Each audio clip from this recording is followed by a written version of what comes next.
پرویز صدیقی پارسی موسیقیدان، آهنگساز و ویولونیست اهل ایران است. وی با نام هنری پرویز یاحقی شناخته می شود.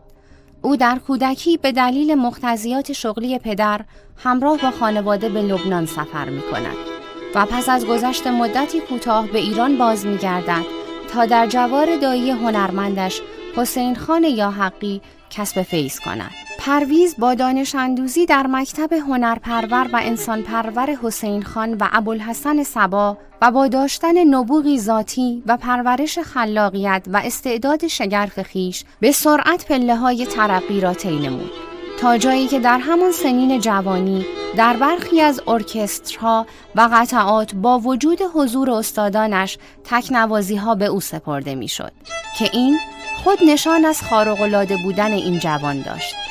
این سیر صعودی با ساختن 4 مضراب، قطعات و آهنگ‌های جاودانه، تنظیم، تکنوازی و هم نوازی‌های فراوان در کنار بزرگان موسیقی آن زمان به بالاترین درجه خویش رسید و او را به عنوان یک نوازنده صاحب سبک به جامعه معرفی کرد.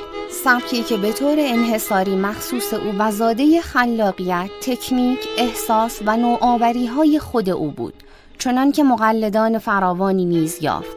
اوراق دفتر تاریخ موسیقیمان را که ورق بزنیم به نوازندگان خوب و آهنگسازان برجسته‌ای برخواهیم خورد. اما معدود کسانی در این جمع وجود دارند که هر دو هنر، یعنی آهنگسازی و نوازندگی را آن هم در بالاترین حد توامان در خویش جای داده باشند و بیشک یکی از یکتازان این میدان پرویز یاحقی بود.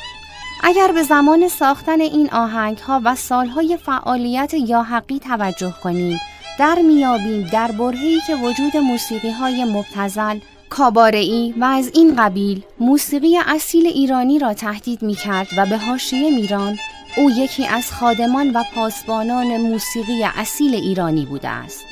یاحقی با نواختن ستار نیز کاملا آشنا بود و در صدا برداری نیز ید طولایی داشت. وی آرشیوی غنی از موسیقی فراهم آورد که در نوع خود منحصر به فرد است.